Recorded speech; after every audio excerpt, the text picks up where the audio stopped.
Alors bonjour, aujourd'hui nous allons travailler sur un nouveau chapitre, donc on va voir la dispersion de la lumière avec un prisme. Dans l'exercice, qu'est-ce qu'on va avoir? On va travailler du coup sur un prisme. Le prisme, c'est un milieu dispersif, donc il a la capacité de pouvoir disperser la lumière blanche en différentes couleurs. Et il se trouve que dans un prisme, l'indice de réfraction de chaque couleur va être différent. C'est ce qui va permettre cette séparation, parce que chaque couleur, chaque longueur d'onde va avoir un angle de réfraction qui va être différent, ce qui fait qu'à la fin, on va pouvoir voir le spectre de cette lumière blanche. Il va s'étaler comme ça à cause d'un indice de réfraction différent. Donc dans notre exercice, on a un prisme avec la lumière qui va entrer comme ça sur le point I1, elle va pénétrer dans le prisme et ensuite ressortir au niveau du point I2 et être réfractée à ce moment-là.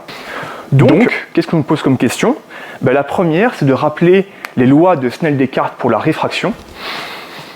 Alors pour la première question sur les lois de Snell-Descartes pour la réfraction, donc il faut bien savoir qu'il y a deux lois pour les deux grands phénomènes optiques. Donc le premier pour la réflexion et le deuxième pour la réfraction. Là, on va utiliser la seconde loi de Snell-Descartes pour la réfraction. Alors quelle est-elle? N1 fois sinus I est égal à N2 fois sinus R. Alors I étant l'angle d'incidence, N1 l'indice de réfraction pour le premier milieu, N2 l'indice de réfraction pour le deuxième milieu traversé, et R étant l'angle de réfraction. Donc ça, on demande simplement de rappeler cette loi-là, on l'a fait, on ne demande pas encore d'utiliser. Maintenant que la première question est terminée, on va réaliser la deuxième question, donc pourquoi le rayon au point I1 n'est pas dévié? Pour rappel, le point I1, il se trouve ici, et là, effectivement, on voit, il n'a pas l'air d'être dévié. Donc, on va essayer de savoir pourquoi. Alors, pourquoi le rayon n'est pas dévié au point I1? Eh bien, en fait, c'est très simple. C'est que si on fait la normale, donc la normale, je vous rappelle, c'est une droite qui est perpendiculaire, qu'on réalise plutôt en pointillé, eh bien, on voit qu'elle est perpendiculaire, du coup, au prisme. Le prisme étant comme ça, la droite perpendiculaire sera comme ça. On voit du coup que l'angle d'incidence, normalement, c'est l'angle entre le rayon, qu'on va modéliser toujours avec des petites flèches. C'est donc du coup l'angle d'incidence, c'est l'angle entre le rayon et la normale. Mais il se trouve que là, dans ce cas-là, les deux droites sont confondues. Ça veut dire qu'on a un angle de 0. Et donc, est-ce qu'on peut avoir une réfraction avec un angle I de 0? Eh bien ici, on va avoir sinus de I.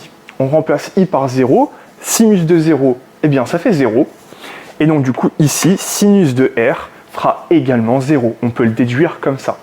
Donc quand sinus de I est égal à 0, on va du coup avoir sinus de R qui va également être égal à 0. Et donc, on peut en déduire R.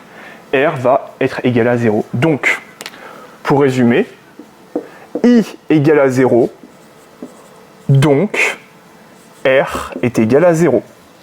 Donc l'angle 0 degré évidemment, tac. L'angle est toujours par rapport à la normale, et donc du coup la normale est toujours au même endroit. Elle est toujours confondue avec le rayon cette fois-ci réfracté, tac. Et donc on n'a pas d'angle, donc le rayon n'est pas dévié. Maintenant que la deuxième question est terminée, on va faire la troisième, donc déterminer l'angle de réfraction de la lumière bleue, sachant que l'angle d'incidence au point I2 vaut 35 degrés.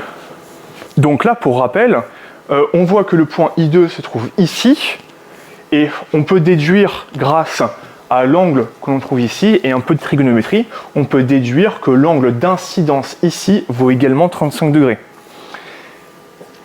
Là, on voit bien qu'on nous demande pour la lumière bleue. Donc la lumière bleue, il faudra du coup sélectionner cet indice de réfraction pour la suite de l'exercice. Alors, pour la question 3, on nous demande de calculer du coup l'angle de réfraction au point I2, qui va être du coup ici. Là, on a notre point I2. On veut du coup trouver son angle de réfraction. Alors, qu'est-ce que l'on sait? On ne veut pas n'importe quel type de lumière, on veut la lumière bleue bien précise. Donc on va utiliser l'indice de réfraction de la lumière bleue. Maintenant, on va réutiliser la loi de Snell-Descartes et on va l'appliquer. On sait qu'on va avoir un angle d'incidence ici, on va avoir un angle d'incidence par rapport à la normale qui, elle, est comme ça, perpendiculaire à l'axe du prisme. On va avoir un angle d'incidence I qui est égal à 35 degrés. On nous le donne. Ok, donc I, on connaît. N, ça sera du coup l'indice de réfraction du prisme, enfin plutôt de la lumière bleue. Et ensuite, N2, ben, là, on va sortir du prisme. Donc là, le milieu ici, c'est l'air. L'indice de réfraction de l'air, c'est de 1. Et ça, on nous demande de le calculer. Donc première étape, ce que je propose toujours, c'est de commencer déjà par faire la formule littérale. Ok, on va faire chose par étape. Nous, ce qu'on veut, c'est R. Donc pour l'instant, on va commencer déjà par isoler sinus de R. Alors, sinus de R est égal du coup à N2, il nous dérange, on le met de l'autre côté, il va devenir divisé. N1 fois sinus de I divisé par N2. Ok, première étape. Maintenant, nous, ce qu'on veut, c'est R seul, pas sinus de R. Donc, la fonction mathématique qu'il faut utiliser pour enlever la fonction sinus, c'est l'inverse de la fonction sinus, autrement dit arcsinus. Donc là, pour avoir R tout seul, on utilise la fonction arcsinus N1 fois sinus I divisé par N2.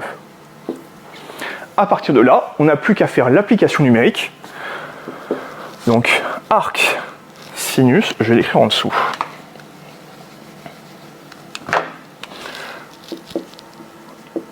Arc sinus N1 1,65